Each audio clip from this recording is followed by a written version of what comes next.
Olá, sejam bem-vindos.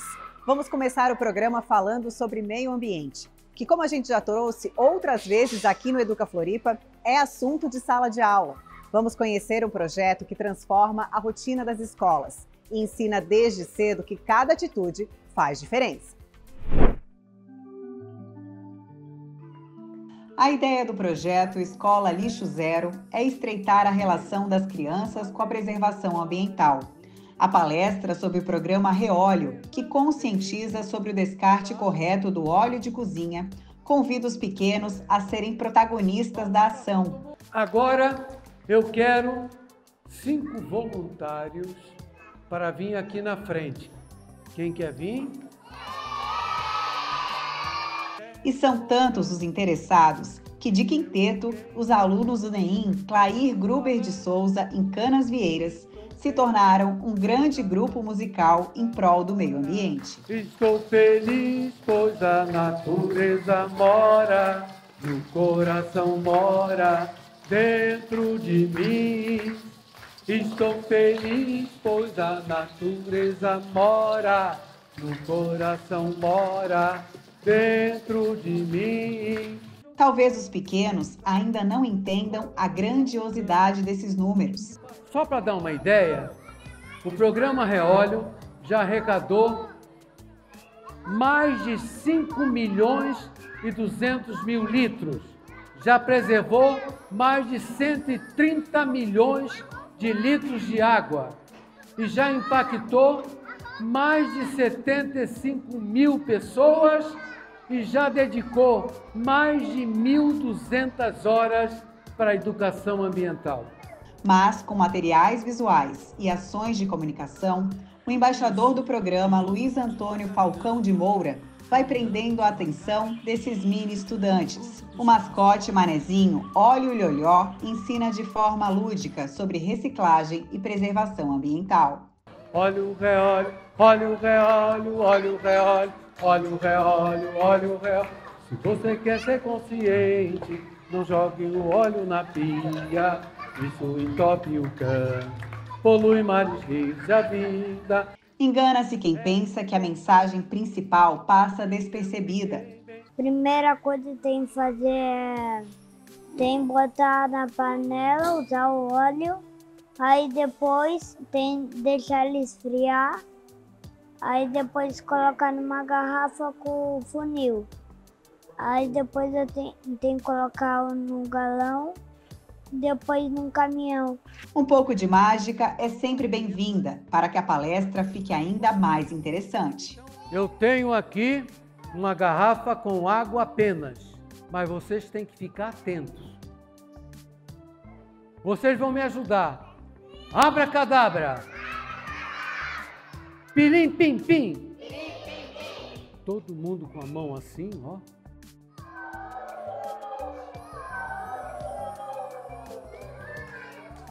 Aqui está a garrafa que de água ficou óleo. O que eu quero dizer com isso? Eu quero dizer que quando se joga indevidamente o óleo de cozinha usado na pia ou no vaso sanitário, você vai poluir toda a água. Basta 1 litro de óleo para poluir 25 mil litros de água. Eu gostei muito do reóleo, que daí a água vira óleo e eu gostei muito. Essa ação mostra o poder de levar a sustentabilidade para dentro da escola. O Escola Lixo Zero une educação às ações práticas, como compostagem e outros cuidados com as hortas escolares, além da separação correta dos resíduos. Uma iniciativa que planta consciência e colhe cidadania. O Reóleo tem uma empresa que recolhe esse óleo com todas as licenças ambientais. Chama-se Preserve Ambiental e ela, ao recolher, ela transforma esse óleo em produtos de limpeza. Nós aqui no NEIM Clair, a gente acredita nessa educação desde a base, né? As crianças já do G2 em diante participam dessa ação do programa Reóleo, que é uma parceria que a gente tem com a ACIF. onde eles vêm fazer o introdutório com as crianças e nós, professores da unidade, permanecemos durante o ano letivo todo fazendo reforçamento e as crianças têm os cuidados com a nossa horta escolar, a nossa composteira, onde eles permanecem utilizando os aprendizados do dia de hoje, no dia a dia da vida escolar aqui no NEM Clair. Nós temos um programa que já arrecadou mais de 5.200.000 litros que poderiam estar poluindo mares e rios. Isso é muito significativo. Existem outras atividades, recolhimento de tampinhas, recolhimento de latinha. Tudo isso acontece em busca de uma coisa só, qualidade de vida. Até porque eles entendem a gravidade da situação. Se jogar toda a terra, eles vão morrer. E daí as minhocas podem morrer porque elas vivem embaixo da terra. Na natureza, nada se tira além de uma foto. Na natureza, nada se deixa além das nossas pegadas. Na natureza, nada se mata além das horas e do tempo. Na natureza, nada se queima além das nossas calorias e na natureza, nada se leva além de recordações e saudades. Pela urgência da realidade que os cerca, é que é tão importante capacitá-los para atuarem como agentes de mudança sustentável, reconhecendo o potencial dessas crianças na transformação de toda a sociedade. Eles levam os pais e os pais trazem os relatos para nós aqui na unidade, via WhatsApp ou presencial, falando, nossa, meu filho chegou me xingando para mim não jogar o óleo da cozinha na pia, que eu tenho que dar o destino correto, que eu tenho que levar para o NEM Clair. Então é muito legal saber fazer parte da família, né? E levar o ensinamento para todos, da base para o maior. Uma criança não é semente do amanhã, como Gonzaguinha certa vez falou. Ela é semente hoje. Ela é multiplicadora junto à família. É impressionante. Por isso que eu falo, lembre essa mensagem para o papai, para a mamãe, para a vovó, vovô, titia, titio e os amiguinhos. Por quê? Porque eles estão sempre multiplicando esse conhecimento. Uma vez eu fui numa creche e dei a palestra como essa aqui, milhares de crianças. Uma semana depois recebi uma ligação. Nós gostaríamos que você voltasse, Falcão. Eu falei, sim, mas eu acho que eu falei para todas as crianças. Não, são os pais agora das crianças que tanto ouviram falar no programa, elas querem conhecer também. Então, isso é algo maravilhoso. Estou feliz, pois a natureza mora, vamos lá, no coração mora, dentro de mim. De novo. Estou feliz, pois a natureza mora, no coração mora, dentro. A história de hoje do quadro Foco Ilhéu faz parte do acervo do Clube da Leitura Agente Catarinense em Foco. Foi escrita pela professora da rede Marta Novakoski, que já esteve aqui com a gente no Dicas de Leitura.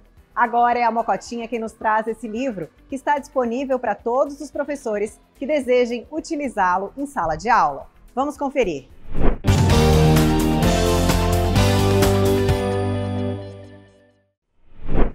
Espia, queridos! Eu sou a Dona Mocotinha e hoje eu estou aqui no Educa Floripa com o nosso quadro Foco Ilhéu para contar uma linda história para vocês. Era uma vez uma menina que cultivava um lindo jardim.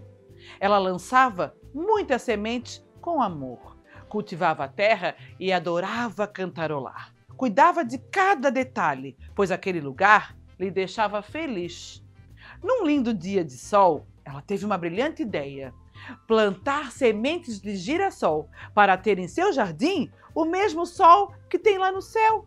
Ela então plantou sementes e regou todos os dias. O tempo passou e começaram a virar os brotinhos.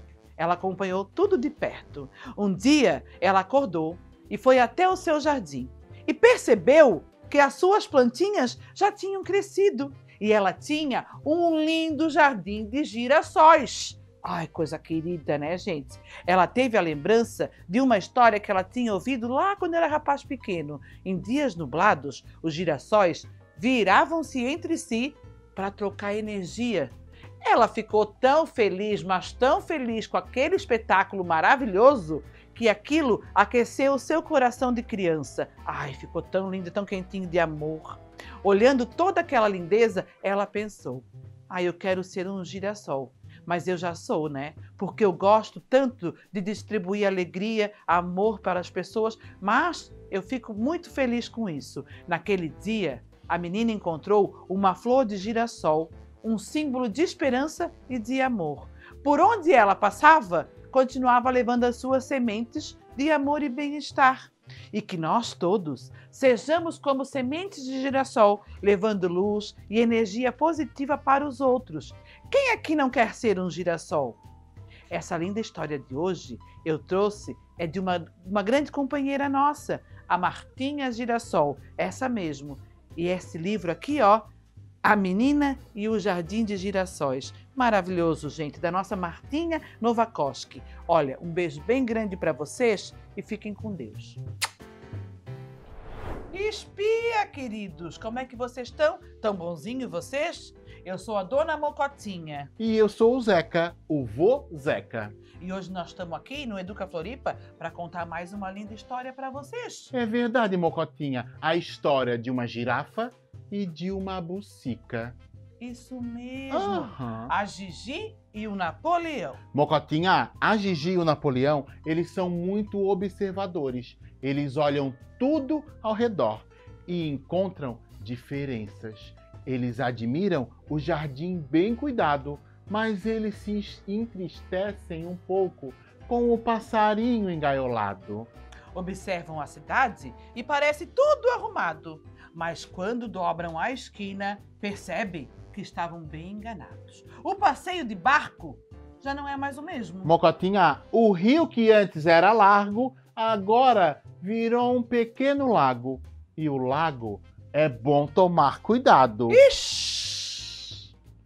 Lá no outro extremo, onde tudo era gelo, hoje há muita água do degelo. O calor está aumentando e a chuva rareando.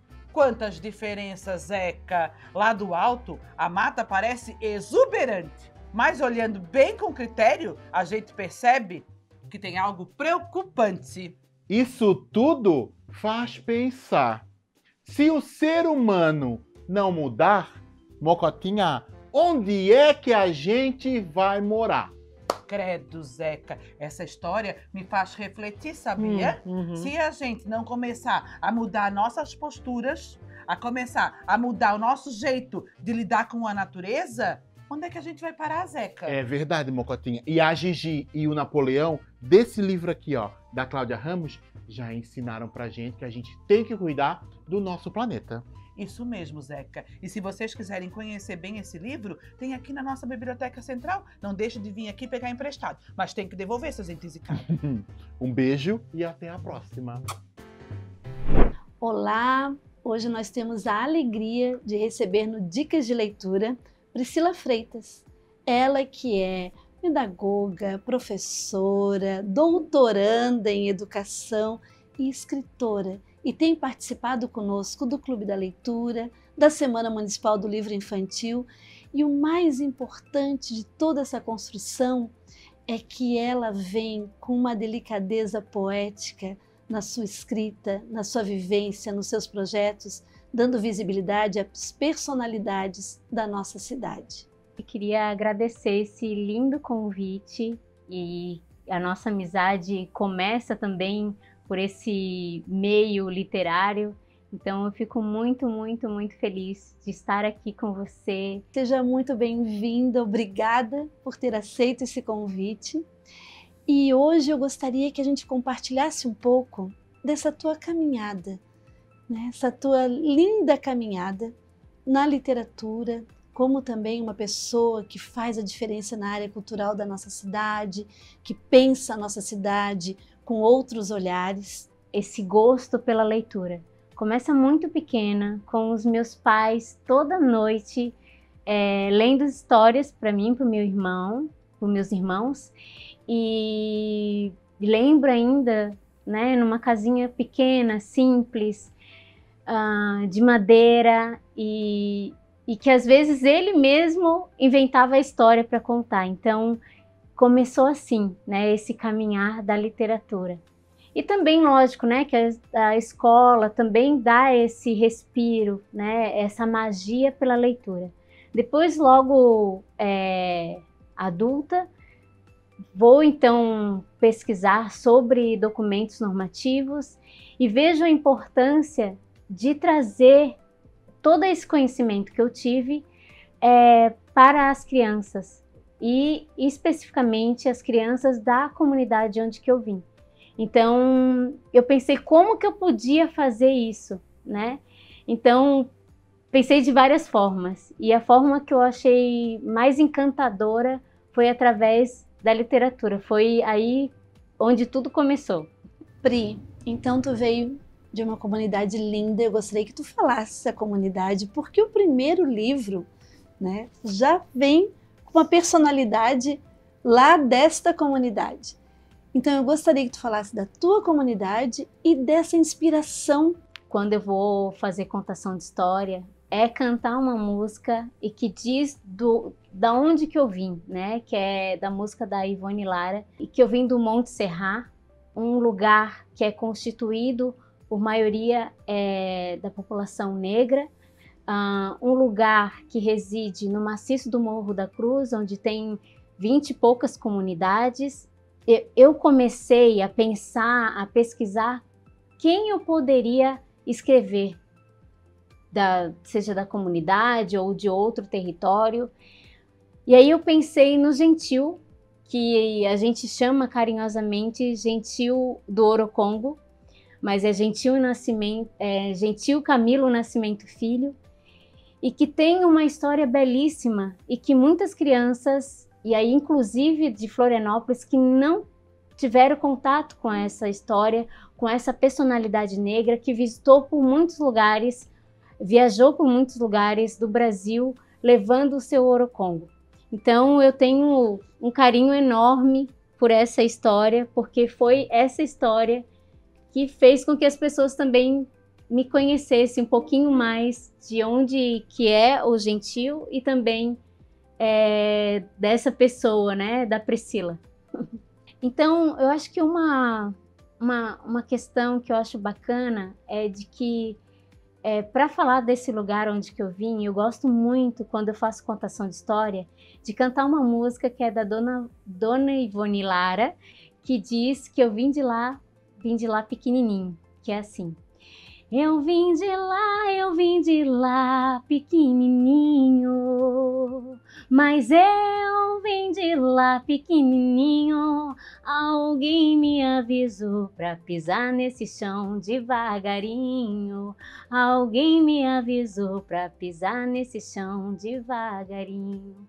Então começa assim falando um pouco desse lugar aonde que eu vim, que é o Monte Serrat, que fica no maciço do Morro da Cruz, que compõe 20 e poucas comunidades, e que é um lugar que, para mim, por muito tempo, na minha infância, na minha adolescência, eu via, quando eu falava que eu morava lá, muitas pessoas olhavam com um olhar preconceituoso, racista muitas vezes, e eu comecei a ter vergonha de onde que eu vim. Mas eu acho que também me fortalecer enquanto moradora desse lugar, me fortalecer como também uma professora, uma escritora. E aí também o meu avô, o João Ferreira de Souza, que é uma grande liderança, ele também me ajudou a enxergar esse lugar com outras potencialidades, e não aquela que a mídia pensava, né, ou falava sobre. Então, eu acho que é desse lugar que eu vim, e é desse lugar que eu quero falar. Priscila, então, o Orocongo do Menino Gentil nasceu, né? E ele vem com uma escrita tão linda. A ilustração e a tua narrativa escrita é de uma beleza diferenciada. Eu gostaria muito que tu falasse um pouco sobre esse diálogo, assim, né, da pesquisa para essa escrita, dessa constituição dessa história, como tu fez e como que aconteceu essa parceria para que a ilustração trouxesse esse complemento, né, da história, da narrativa, e também a questão da edição, porque quando a gente olha aqui atrás do livro, tem uma apresentação da professora Joana, que é uma referência para a gente também, e eu acho muito importante, né, as pessoas que nos dão as mãos para estarem fortalecendo a questão literária para as infâncias. Então, querida, fala um pouquinho sobre a constituição dessa materialidade da tua história. Então, é um livro que eu gosto de dizer que não foi um livro individual, ou pensado só por mim, ou sonhado só por mim. Foi sonhado por muitas pessoas. Inclusive, a que deu pontapé inicial foi a Joana Célia dos Passos, que foi a minha orientadora no mestrado e que foi a primeira pessoa que olhou o texto e disse, não, você tem que escrever, você tem que publicar, e as pessoas necessitam saber quem foi o Gentil. Então foi aí onde tudo começou, e que eu digo assim que é um sonho que não é só meu, é um sonho sonhado, imaginado, pensado por muitas pessoas.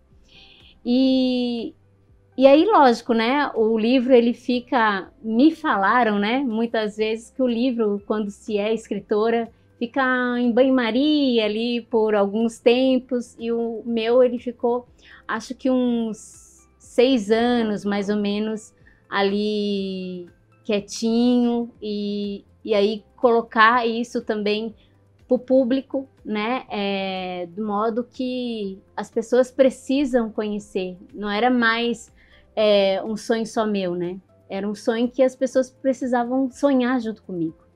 Então esse livro foi escrito então por mim e foi ilustrado pela Caroline. E aí uma curiosidade é que a Caroline, ela não é de Florianópolis, é de Joinville. Então toda a nossa conversa foi através do ambiente virtual, né? Então a gente conversava, eu dava alguns toques para ela, dizia, olha, como eu tenho um olhar de professora, então quero que você, se o Gentil está caminhando pela comunidade, então mostra onde que é essa comunidade, se ele está conversando com o seu Raimundo, que é uma personagem também central da história, você coloca esse homem, essa personagem, né? E aí a gente foi conversando, né, sobre essa ilustração, a importância também dessa professora que está aqui nesse livro, ser uma professora negra, para que também outras crianças, né, jovens e adolescentes possam também se sentir representado por essa história. E também ter também tem uma parte da história que ele vai para a escola. Então, mostrar essa professora, mostrar as crianças também, né, ter esse equilíbrio das crianças negras, crianças brancas também, para que todos se sintam representados nessa história. Desde que o Orocongo do Menino Gentil foi lançado, né, que ele está circulando na nossa rede municipal de educação, nós tivemos o privilégio de ter a tua presença em várias unidades educativas. E eu queria que falasse um pouquinho sobre essas experiências, como é que tem sido a recepção das crianças bem pequenas com essa história, conhecendo essa personalidade, como tem sido? Não é só sobre falar sobre ou contar a história, mas primeiro ir ao encontro dessas crianças e também dos adolescentes, e também levar algumas materialidades que para mim eu gostava muito de levar quando eu estava atuando, os instrumentos musicais. Então para eles, quando eles vejam um instrumento, eles querem logo tocar, né? Então eu levo bastante instrumento e a gente faz depois uma linda orquestra de instrumentos musicais, eles tocam do jeitinho deles. Então eu mostro a preciosidade dessa materialidade de tocar esse instrumento de origem africana. E muitas vezes eles falam assim, aí eu pergunto, né, para eles, tá, que instrumento que é esse? E aí eles falam, eu acho que é um violino. Então, eles assemelham a algum instrumento que eles já tiveram contato, né? E aí eu brinco de que o violino a gente toca aqui em cima, no pescoço, mas que o orocongo é tocado na cintura. Então, e aí o arco, que é diferenciado, que eu levo para as crianças, e eles falam que é arco e flecha, por exemplo. Então, é muito gostoso e adoro esse contato com eles. A gente não é só uma apenas contação de história, é também uma conversa sobre esse lugar, sobre essa personalidade, que para mim é muito importante falar nesse nosso território que é Florianópolis. A música, né, é uma linguagem artística que está presente nas nossas unidades, então esse diálogo é lindo. Eu sei que tu és pesquisadora, que está aí com um doutorado em andamento e que veio recentemente do México com várias novidades, pensando em escritoras. Tu pesquisa mulheres que escrevem para as infâncias e também vai escrever sobre mulheres. Gostaria que a gente falasse um pouquinho dessa novidade. Então, eu, com toda a felicidade do mundo, resolvi fazer mais esse livro, que é pensando, homenageando as lavadeiras E aí é uma coisa bacana, porque não é só do maciço do Morro da Cruz que eu quero homenagear. São vários territórios brasileiros que tiveram lavadeiras. Então, por mais que eu na história não coloco, né, a localidade, mas quem me conhece já sabe de onde eu estou falando, né? E aí, escrever sobre as lavadeiras também é escrever um pouquinho da minha história, porque minha avó foi lavadeira. A minha mãe, por muito tempo, ajudava nesses afazeres, né? E uma coisa interessante, curiosa até, é que essas mulheres acordavam 5h30 da manhã para poder fazer esse ofício e só chegavam em casa umas 6 horas da tarde. Então ali elas falavam sobre as suas preocupações com seus filhos, cantavam. Então acho que um pouquinho da minha família tem esse resquício de cantar. E aí eu coloco então uma menina negra, a Darcy, para se aventurar nesse espaço, para conhecer esse espaço, mas não vou ficar dando muito spoiler, porque quero muito que as pessoas vão, se deliciam, conheçam primeiro a história, leiam para as crianças essa história, porque é importante, né, para a gente saber da nossa história do passado, né, e fazer com que essas crianças possam conhecer quem foi, né, essas mulheres que lavavam, ficavam horas e horas, que a gente chama, né, das fontes que tinham nas comunidades, as cachoeiras, e que elas tanto preservaram esse lugar, né, de tanta delicadeza, cuidando, rezando, orando para esse lugar,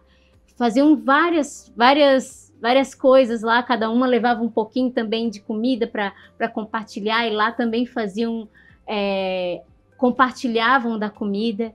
Então, conto um pouquinho dessa história para as crianças e eu escrevo para elas. Muito obrigada pela partilha, pela generosidade em estar conosco, né, e acompanhar mesmo os processos de ensino e aprendizagem na nossa rede, contribuir tanto. Eu estarei com certeza no lançamento e espero que possamos mesmo fazer muitas ações ainda conjuntas, fortalecendo aquilo que nós acreditamos e que nas nossas infâncias, nas infâncias das nossas crianças, haja muita literatura e que tenham muitos personagens. Então, escreva mais. Muito obrigada. Cuidar do planeta também é uma lição que se aprende na escola. O Educa Floripa de hoje mostrou como o programa Reolho transforma pequenas atitudes em grandes mudanças. Separar, reciclar, preservar e aprender isso desde pequeno. A gente se vê no próximo programa. Até lá!